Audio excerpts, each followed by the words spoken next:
Kayo po ba mga bossing ko ay isa sa mga negosyante or kaya po ay mananaya?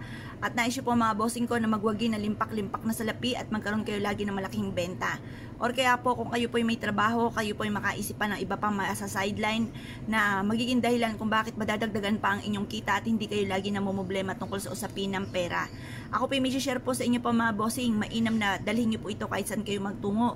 Or kaya po pag kayo tutulog na, ilagay nyo po ito sa ilalim ng inyo pong unan. Ito po ang kapangyarihan mga bossing ko ng ating asin at ganoon din ang dahon ng laurel. Dito po tayo nagsimula mga bossing at ito po ay napaka-generous na magbigay ng tulong. Dati-dati ang hinihingi ko lamang po ay kokonti pero labis-labis naman po ang pinagkaloob. Kaya ako po ay minumungkahi ko po sa inyo po mga bossing ko basta't kayo po ay may positibong pananaw sa buhay. Kayo po ay alam nyo na hindi laging ganyan ang takbo ng inyong pamumuhay tapos kayo po ay napakasipag na tao, madiskarte. Hindi kayo nakakalimot magdasal. Sabayan nyo rin po ng ganito. Ewan ko lamang po mga bossing ko kung kayo po ay mamublema pa tungkol sa usapin ng pera.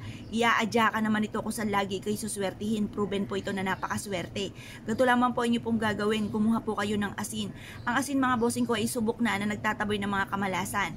At ito pong asin ay isa sa mga subok na mabisang proteksyon sa mga kamalasan. At ito pong asin ay subok na nagtatawag po ito ng swerte. Ito po ay swerte sa pangkalahatan, swerte sa pera, swerte sa kabuhayan, swerte sa buhay pag-ibig, swerte po ito sa buong pamilya para malayo ka rin sa anumang kapahamakan at hindi ka magkaroon ng karamdam at magkaroon ka ng mahabang buhay.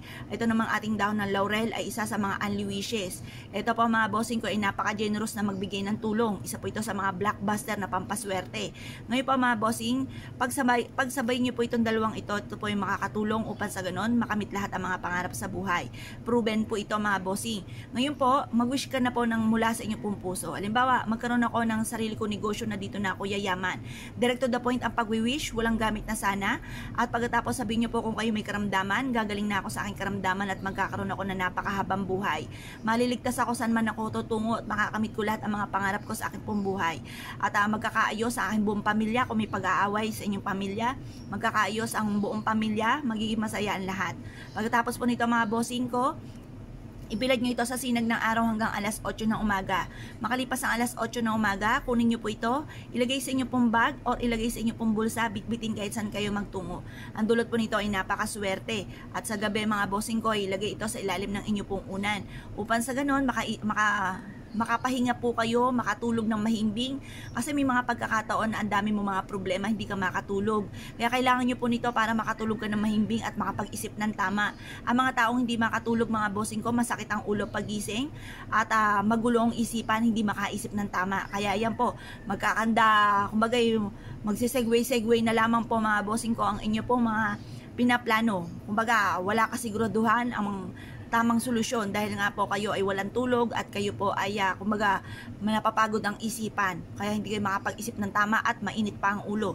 Maaaring kapag naging maitin ang ulo, nakaaway na lahat sa miyembro ng inyong pamilya, lahat sa inyo ay galit. Kaya mas mainam meron kang proteksyon, makatulog ka ng mahimbing, makapag-isip ng tama, kakapitan kayo ng swerte.